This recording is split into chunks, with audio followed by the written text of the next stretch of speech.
Originally, we were set up to be a low-cost grass cutting and gardening service for elderly and infirm tenants of RCT homes. From those early beginnings, we've grown into an organisation which services contracts and delivers training to help people into work, which is what we're all about as an organisation. In fact, our strapline is helping people into work as our business. It's what Grow Enterprise Wales does. The learners, we felt, didn't get out of training sessions where we thought they could.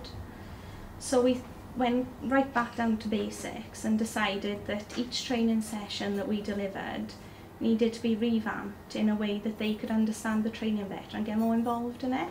In all the years I've been involved in training, I've never seen such commitment that's been offered by Vicky and Gemma.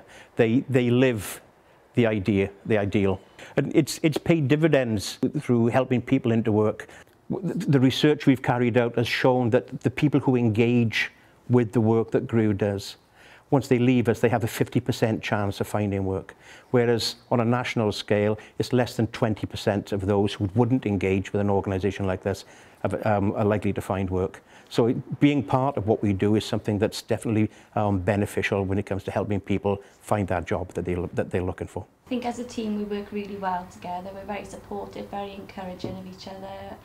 And I think that then comes out through our training. People can see that we enjoy what we do and that we're passionate about what we do, and I think that makes them want to learn with us then.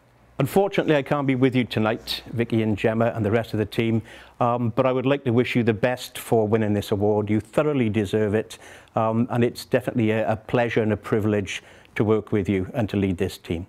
Thank you very much. Well done, girls.